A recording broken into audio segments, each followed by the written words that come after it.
Selamat pagi, terima kasih atas waktu dan kesempatannya. Perkenalkan, nama saya Hendrika Martina Jinalu, NIM 2021210077. Di sini saya akan menjelaskan materi tentang penataan daerah otonom. Penafsiran pertama tentang istilah daerah otonom berasal dari pemahaman yang meluas atas pengertian daerah yang dipahami sebagai area teritorial atau kekuasaan atas luas tanah tertentu. Daerah dalam penafsiran ini dipahami sebagai teritorial fisik berupa lahan, dataran, tanah dalam batas-batas fisik tertentu yang berada dalam wilayah kekuasaan tertentu.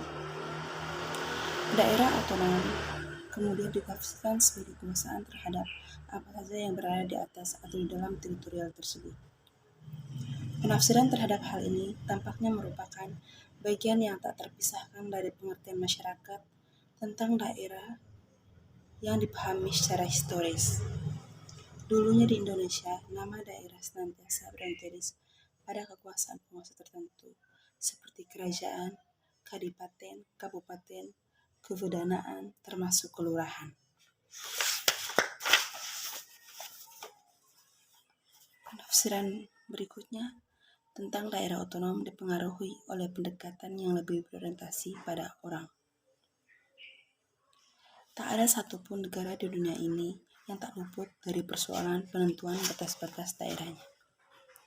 Setiap daerah mengalami perkembangan baik dari segi ukuran maupun kualitasnya. Meski pada umumnya daerah ini berkembang namun tidak tertutup kemungkinan pula untuk mengalami kemunduran. Setiap negara memiliki kompleksitasnya masing-masing yang berbeda antara satu negara dengan negara yang lain. Bahkan suatu kesatuan masyarakat tentu memiliki kompleksitas yang unik pula sehingga berbeda dengan masyarakat yang lain. Bahkan karena hal ini pula lah maka persoalan penentuan batas daerah merupakan hal yang krusial yang senantiasa dihadapi oleh berbagai negara di dunia, baik negara maju maupun negara berkembang. Pada saat yang sama, kini kompleksitas tersebut telah berkembang menjadi lebih kompleks lagi seiring dengan perkembangan tuntutan sosial, ekonomi, politik yang bertumbuh sesuai dengan rasionalisasi dan bahkan globalisasi berbagai isu. Kompleksitas persoalan SARA misalnya kini tak lagi menjadi isu lokal bahkan seringkali menjadi isu internasional yang tak bisa dibatasi oleh suatu negara. Isu-isu SARA di berbagai negara bahkan mampu mengkoreksi batas-batas dan status daerah yang tak dapat dihindari. Namun demikian, persoalan penentuan batas daerah ini bukanlah sesuatu hal yang harus dihindari, namun merupakan suatu persoalan yang harus dihadapi dan dicari jalan keluarnya. Malangnya, untuk mengatasi persoalan tersebut, ternyata tak banyak teori yang bisa digunakan untuk menjelaskan dan memberikan pemahaman yang lebih atas fenomena tersebut. Yang berikut, variabel penataan daerah. Meskipun terdapat ragam kompleksitas yang khas di setiap negara, umumnya penetapan batas dibutuhkan karena beberapa hal. Smith 1985 mengungkapkan arti penting penetapan batas daerah tersebut sebagai penentuan pola spasial, kehidupan sosial dan ekonomi, rasa identitas politik, dan efisiensi pelayanan publik. Penentuan batas daerah dibutuhkan karena pada dasarnya batas daerah akan mempengaruhi administrasi publik sehingga berpengaruh pula pada akhirnya pada pola spasial kehidupan sosial dan ekonomi masyarakat. Pada situasi yang berbeda, pola spasial kehidupan sosial dan ekonomi masyarakat dapat pula dijadikan pertimbangan utama untuk menentukan batas daerah. Jika suatu masyarakat memiliki interaksi sosial yang erat satu sama lain, serta memiliki interaksi ekonomi yang erat dalam kehidupan kesehariannya, maka pada dasarnya telah terbentuk pola spasial sosial dan ekonomi.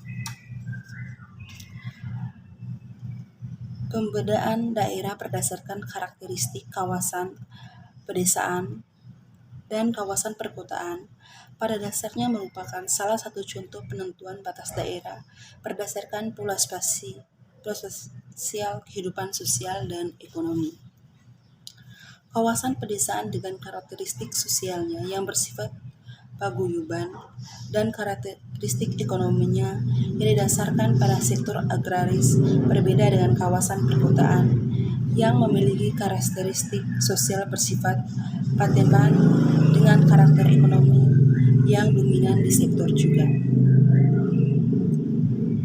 Pertimbangan lain yang sangat penting untuk diindahkan adalah tercapainya kondisi efisiensi pelayanan publik. Tuntutan efisiensi ini merupakan isu universal karena pada dasarnya pemerintah memiliki sumber daya yang terbatas untuk memenuhi semua kebutuhan masyarakat. Tak ada satu negara pun di dunia ini yang luput dari kondisi di atas. Batas-batas daerah otonom pada dasarnya harus memenuhi skala ekonomi sehingga tersedia cukup sumber biaya untuk pemerintahan daerah serta pada sisi lain yang batas juga untuk membatasi pengeluaran yang dibutuhkan. Selanjutnya, kedua itu adalah sejauh mana pemerintah daerah mampu memenuhi kebutuhan finansial, tanah, dan sumber daya lainnya dari dalam daerahnya sendiri sehingga menimbulkan ketergantungan ekonomi dari susunan pemerintahan di atasnya atau bergantung pada daerah lainnya. Sumber daya ini bisa berasal dari sumber daya alam maupun sumber daya manusia. Untuk kawasan perkotaan, pendapatan daerah diperoleh dari hasil sumber daya manusia, bukan dari sumber daya alam.